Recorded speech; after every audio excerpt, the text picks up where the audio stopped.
மீன் குழம்பு கருவாடு குழம்புலாம் மண் சட்டியில் செஞ்சால் டேஸ்ட்டு சூப்பராக இருக்கும். இன்னும் அதிகப்படுத்தி கொடுக்கும் ருசியை. பிச்சுட்டு அப்படியே உள்ளே அந்த குடல் இருக்கும் இல்லையா, அழுக்கு அதோடு சேர்த்து இதை எடுத்துடணும். கரைச்சிட்டு நம்ம இந்த புளியை அதில் சேர்க்க போகிறோம். இந்த சுண்ணாம்போடு சாப்பிடக்கூடாது, வயிறு வலிக்கும்னு சொல்லுவாங்க. இப்போ லைட்டாக ஒரு கலக்கு. சூப்பராக இருக்குது. ஹாய் ஃப்ரெண்ட்ஸ், எல்லோரும் எப்படி இருக்கீங்க? எல்லாருமே நல்லா இருக்காங்க. இன்றைக்கி பார்த்தீங்கன்னா சுரைக்காய், பச்சை மொச்சை, உருளைக்கிழங்கு இதெல்லாமே சேர்த்து ட்ரை ஃபிஷ்ஷையும் சேர்த்து ரொம்ப டேஸ்டான மணக்க குழம்பு செய்ய போகிறோம். அது எப்படி செய்கிறோம் நீங்களே பாருங்கள் வாங்க. ட்ரை ஃபிஷ்னா இது கருவாடு தான். குழம்பு மீன் கருவாடு, அதாவது குழம்புக்கு பயன்படுத்தக்கூடிய மீனை வந்து கருவாடாக மாற்றிருப்பாங்க. அதை போட்டு தான் நம்ம செய்ய போகிறோம். கருவாடில் நிறைய வகை இருக்குது. வஞ்சரம் இருக்குது, வாழை இருக்குது, குழம்பு மீன் கருவாடு இருக்குது, இறால் இருக்குது, நெத்திலி இருக்குது. இந்த மாதிரி நிறைய சொல்லிக்கிட்டே போகலாம். இப்போ நான் ஸ்டவ் ஆன் பண்ணிக்கிறேன். மண் சட்டியில் தான் செய்ய போகிறோமோ? ஆமாம், மண் சட்டியில் தான் செய்ய போகிறேன். மீன் குழம்பு கருவாடு குழம்புலாம் மண் சட்டியில் செஞ்சால் டேஸ்ட்டு சூப்பராக இருக்கும். இன்னும் அதிகப்படுத்தி கொடுக்கும் ருசியை. சட்டி சூடாகட்டும். சட்டி இப்போ நல்லா சூடாகிடுச்சு. நல்லெண்ணெய் சேர்த்து விட்டுக்கோங்க. 3 டேபிள் ஸ்பூன் வரைக்கும் சேர்த்துக்கலாம். எப்போவுமே குழம்புக்கெலாம் நல்லெண்ணெய் சேர்க்குறது டேஸ்ட் ரொம்பவே நல்லாயிருக்கும். இந்த ஸ்டவ்வில் பார்த்தீங்கன்னா சாதம் வெந்துட்டுருக்குது. 1/2 டீஸ்பூன் கடுகு, 1/4 டீஸ்பூன் வெந்தயம். கடுகு வெந்தயம் பொரியட்டும். நாம் சேர்த்த கடுகு வெந்தயம் நல்லா பொரிஞ்சிருச்சுங்க. 2 இனுக்கு கருவேப்பிலை வச்சுருக்கேன். அதை இதில் உருவிட்டு சேர்த்துக்கலாம். ஒரு பச்சை மிளகாயை 2ஆக பிளந்து வச்சுருக்கேன். 4-5 பூண்டு பல்லை இடித்து வச்சுருக்கேன். அதையும் சேர்த்துக்கலாம். சேர்த்துட்டு லைட்டாக பரட்டி விடுங்க. ஒரு பெரிய வெங்காயத்தை நீல வாக்கில் நறுக்கி வச்சுருக்கேன். அதை சேர்த்துக்கலாம். வெங்காயம் ஓரளவுக்கு வதங்கினா போதும், குழம்புக்கெல்லாம் ரொம்ப வதங்கணுன்ட்டு அவசியம் இல்லை. இப்போ வெங்காயம் பாருங்கள் ஓரளவுக்கு வதங்கிடுச்சு. தக்காளி சேர்த்துக்கலாம். 2 பெரிய தக்காளியை பொடியாக நறுக்கி வச்சுருக்கேன். அதையும் சேர்த்துக்கிறேன். தக்காளி நல்லா வதங்கணும். கொஞ்சமாக நம்ம சால்ட் சேர்த்துக்கலாம். 1/4 டீஸ்பூன் அளவுக்கு சால்ட்டு சேர்த்து விட்டோம்னா நல்லா இழைய வதங்கிடும். ஹை ஃப்ளேம்லேயே வச்சுட்டு வதக்கிக்கோங்க. தக்காளி பாருங்கள் இப்போ நல்லா இழைய வதங்கிடுச்சு. இப்போ நம்ம ஒவ்வொரு காயாக சேர்த்துக்கலாம். நான் ஃப்ரெஷ்ஷான மொச்சை சேர்த்துருக்கேன். கிட்டத்தட்ட ஒரு 2 கைப்பிடி அளவுக்கு சேர்த்துருக்கேன். உங்களுக்கு எவ்வளவு தேவையோ அவ்வளவு நீங்கள் சேர்த்துக்கலாம். 2 மீடியம் சைஸ் உருளைக்கிழங்கு தோல் சீவிட்டு இந்த மாதிரி நறுக்கி வச்சுருக்கேன். கொஞ்சம் குண்டு குண்டா அதையும் சேர்த்துக்கலாம். சுரைக்காய், நான் சுரைக்காய் போட்டு தான் செய்ய போகிறேன். சுரைக்காய் பார்த்தீங்கன்னா ஒரு மீடியம் சைஸ் சுரைக்காய், அதை தோல் சீவிட்டு இந்த மாதிரி குண்டு குண்டாக நறுக்கி வச்சுருக்கேன். அதையும் சேர்த்துக்கலாம். இப்போ ஒரு நிமிஷம் போல் இந்த காயை நல்லா வதக்கணும். ஹை ஃப்ளேமில் வச்சுட்டு வதக்குங்க. சுரைக்காயில் நிறைய சத்துக்கள் இருக்குது. வாரத்தில் 1 நாள் இல்லை 2 நாள் சமையலில் சேர்த்துக்கிறது ரொம்ப நல்லது. சுகர் பேஷண்ட்டும் சாப்பிட்லாம், கிட்னி ட்ரபிள் இருக்கிறவங்களும் சாப்பிட்லாம். ரொம்ப நல்லது. காயை நான் 1 நிமிஷமாக வதக்கிட்டு இருக்கேங்க. சேர்க்கும்போது எவ்வளவு இருந்தது இப்போ பாருங்கள், அதோட அளவு குறைஞ்சிருச்சு. வதங்க காய் சுருங்க ஆரம்பிக்கும். இப்போ நம்ம மசாலா சேர்த்துக்கலாம். ஸ்டவ்வை சிம் பண்ணிக்கோங்க. வதங்கிக்கிட்டே இருந்தால் கடைசியில் காய் காணாமல் போயிருமா? வேகணும்ல, பச்சை வாசனை போக தானே வதக்குறோம். கொஞ்சமாக இறங்கிடும் நீங்கள், அதான் கேட்டேன். ஆமாம், எப்போவுமே அடர்த்தி வந்து நம்ம நறுக்கும் போது அதிகமாக இருக்கும், செஞ்சதுக்கப்புறம் அதோடைய அளவு குறைவாக இருக்கும். மஞ்சள் தூள் சேர்த்துக்கலாம். 1 டீஸ்பூன் போல் சேர்த்துக்கோங்க. நான் அதை 2 வாட்டி 2 டீஸ்பூன் போட்டேன். ஏன்னா நான்வெஜ்ஜுக்கெலாம் மஞ்சள் பொடி கொஞ்சம் அதிகமாகவே சேர்த்துக்கலாம். குழம்பு மிளகாய் தூள் சேர்த்துக்கோங்க. 3 டேபிள் ஸ்பூன் அளவுக்கு சேர்த்துக்கோங்க. நீங்கள் எடுக்கிற புளியை பொறுத்தது. நான் ஒரு சின்ன எலுமிச்சம்பழம் அளவுக்கு எடுத்திருக்கேன். இப்போ மறுபடியும் நம்ம கலந்து விட்டுறலாம். மசாலா நல்லா மிக்ஸ் ஆகணும். மசாலா சேர்த்துட்டு நல்லா கலந்து விட்டுட்டேங்க. ஸ்டவ்வு சிம்லேயே இருக்கட்டும். மூடி போட்டு விட்டுடலாம். காய் நல்லா வதங்கி வேகும். அதுக்குள்ளே கொஞ்சம் புளியை கரைச்சி எடுத்துக்கலாம். புளி பார்த்தீங்கன்னா ஒரு குட்டி எலுமிச்சம்பழம் அளவுக்கு தான் நான் ஊற வச்சேன். இப்போ ஊறினதுக்கப்புறமா இந்த அளவுக்கு காட்டுது பாருங்கள். நல்லா ஊறி இருக்குது. அதை கரைச்சி விட்டுடலாம். அது கரைக்கிறதுக்கு ஒரு நிமிஷம் போல் ஆகும். அது வரைக்கும் அந்த காய் வேகட்டும். கரைச்சிட்டு நம்ம இந்த புளியை அதில் சேர்க்க போகிறோம். புளியை நான் நல்லா கரைச்சி எடுத்துட்டேங்க.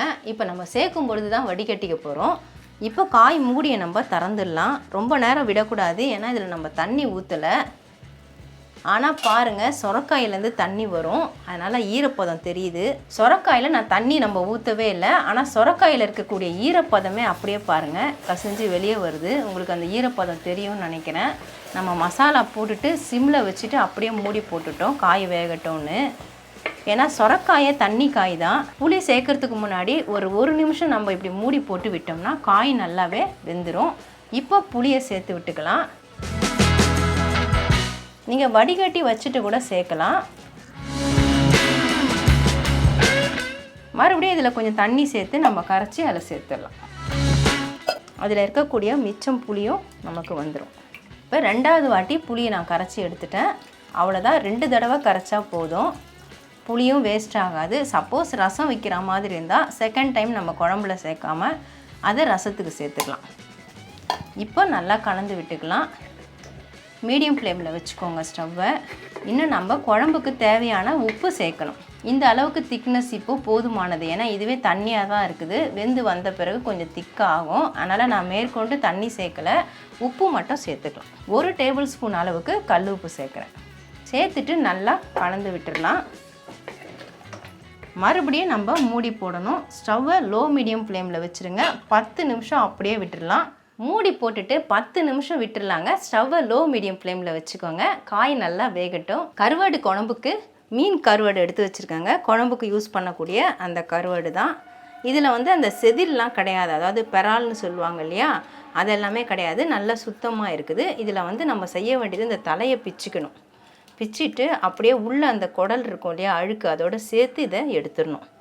அதுக்கப்புறமா இது உள்ளே இருக்கிறதெல்லாம் கொஞ்சம் அப்படியே கொஞ்சம் எடுக்க முடிஞ்ச வரைக்கும் கையால் பிச்சு எடுத்துடணும். மீதி வந்து நமக்கு கழுவும் போது வந்துடும். இந்த சைடில் இருக்கிறது மட்டும் இந்த ரக்க மாதிரி கொஞ்சம் இருக்குது. அதெல்லாம் வந்து கத்திரி வச்சு தான் நம்ம வெட்டி எடுக்கணும். இல்லைன்னா அருவாமனையில் எடுக்கலாம். கத்திரியில் எடுக்கிறது ரொம்ப ஈஸியாக இருக்கும். இந்த வால் பகுதி அவ்வளோதான். கருவாடு சுத்தமாகிடுச்சு. இதே மாதிரி எல்லாத்தையும் சுத்தம் பண்ணி எடுக்க போகிறோம். கருவாடில் இருந்த தலை, வால் எல்லாமே நம்ம சுத்தம் பண்ணிட்டோம். இது எடை பார்த்திங்கன்னா கிட்டத்தட்ட ஒரு 200 கிராம் இருக்கும். நான் மொத்தம் 1/2 கிலோ வாங்கினேன்.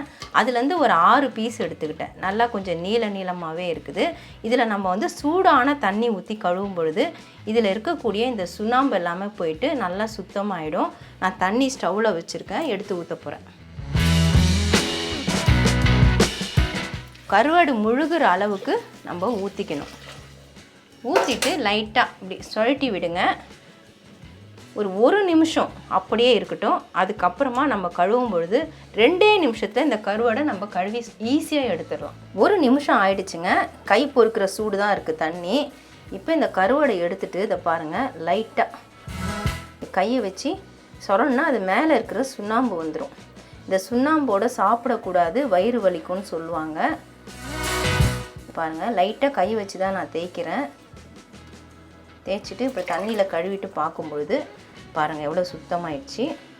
எந்த கருவாடு கழுவுனாலும் கை பொறுக்கிற சூட்டில் தண்ணி வச்சு ஊற்றிட்டு ஒரு நிமிஷம் விட்டுட்டு இந்த மாதிரி நம்ம தேய்ச்சி கழுவும் பொழுது எல்லாமே சுத்தமாயிடும். இதை நம்ம மறுபடியும் 2 அலசணும்.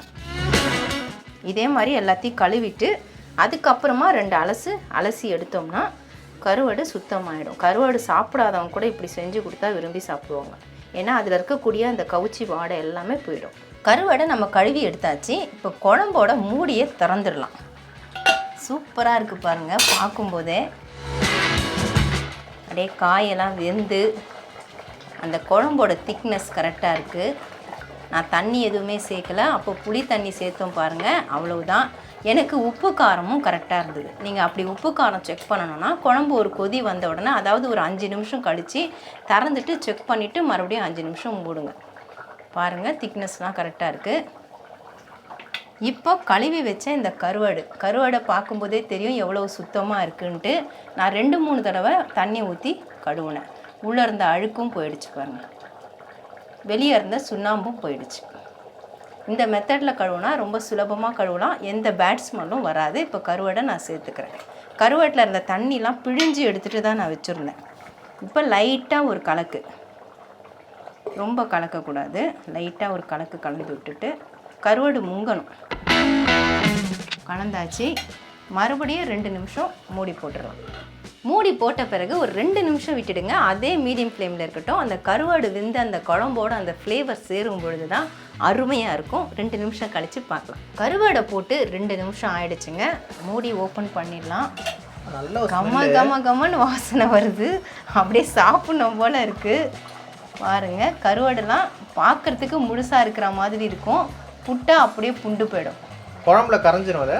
ஆமாம், ரொம்ப கரண்டி போட்டு கலர்னா கரைஞ்சிரும். இப்பயே அப்படியே பொழந்துக்கிட்டு இருக்குது. இப்போ இதில் கருவாடு எடுத்து சாப்பிட்ற மாதிரி இருக்குமா இல்லை குழம்பு மட்டும் சாப்பிட்லாம் எடுத்து சாப்பிடலாம். அதுதான் ரொம்ப கரண்டி போட்டு கலப்பக்கூடாது. இதை பாருங்கள், குழம்போட திக்னஸ் கரெக்டாக. ஏன்னா மோஸ்ட்டாக கருவாடு வந்து அந்த குழம்புல கரைஞ்சிரும் அப்படின்னு சொல்லுவாங்க தானே? அதுக்கு தான் கடைசியில் போடுறது. ஆரம்பத்திலே போட்டால் கருவாடு பீஸ் கண்ணால் பார்க்க முடியாது. இப்போ கொத்தமல்லி தழை போட்டுட்டு அப்படி லைட்டாக ஒரு கலக்கு கலந்தால் போகிறோம். நம்ம குழம்பு அள்ளி ஊற்றும் பொழுது அது மிக்ஸ் ஆகிடும். இப்போ நான் ஸ்டவ் ஆஃப் பண்ணிக்கிறேன். ஆஃப் பண்ண பிறகும் சட்டியில் இருக்கிற குழம்பு கொதிக்கும். கொத்தமல்லி போட்டுட்டு ஒரு கலக்கு கலக்கிட்டு ஸ்டவ் ஆஃப் பண்ணிட்டேங்க. இப்போ பாருங்கள், இன்னும் கூட சட்டியில் இருக்கிற குழம்பு கொதிச்சிட்டு இருக்கு. நல்லா மண் சட்டியோட மகிமைன்னு சொல்லுவாங்க. சூப்பராக டேஸ்ட்டாக மணக்க கருவாடு குழம்பு ஆயிடுச்சு. சாதமும் ரெடி ஆயிடுச்சு. இப்போ சாப்பிட போகிறோம். டேஸ்ட் பண்ணிடுவோமா? சுட சுட கருவாடு குழம்பு ரெடி ஆயிடுச்சுங்க. நான் தட்டில் வாழை போட்டு வச்சுருக்கேன். வாழலையில் சாப்பிட்லான் இருக்கேன். சாதம் கொஞ்சமாக போட்டுக்கலாம். உங்களுக்கு சாப்பிட்டு காட்டணும், அதுக்காகவே நான் சாதம் போட்டு சாப்பிட்டு காட்டுறேன். குழம்பு வெறுவாயில் ஊற்றிக்க முடியாதுல்ல, அதனால தான். பாருங்கள், குழம்பு எவ்வளோ சூப்பராக இருக்குது. அந்த கருவாடு கூட கரையலை. கருவாடு முழுசாக இருக்குது. ஆமாம், சொரக்காய் நல்லா வெந்திருக்கு, மொச்சை நல்லா வெந்திருக்கு. இப்போ சாப்பிட்டு பார்த்துடலாம். So tasting time. ஆமாம், நான் கையில் வச்சுக்கிறேன். கொஞ்சம் சூடாக தான் இருக்குது. சூடாக இருக்கனால ஊதி விட்டுட்டுருக்குறேன். கை சுடுது. ரொம்ப சூடாக இருக்கா? நல்லா இருக்குது. சாப்பிட்ற அளவுக்கு தான் சூடு. கொஞ்சம் பசையும் போது அப்படி இருந்தது. இப்போ பசைய சூடு ஆறிடுது. எப்படி இருக்குது கருவாட்டு குழம்பு? சூப்பராக இருக்குது. எக்ஸ்ட்ரா ஒரு பிடி சாதம் இறங்கும். சொரக்காய் எல்லாம் நல்லா வந்திருக்கா? இப்போ கருவாடு சாப்பிட்லாம். பாருங்கள், துண்டு துண்டாக பிக்க வருது. கருவாடு கடைசியாக தான் போட்டேன், நல்லா வந்துடுச்சு.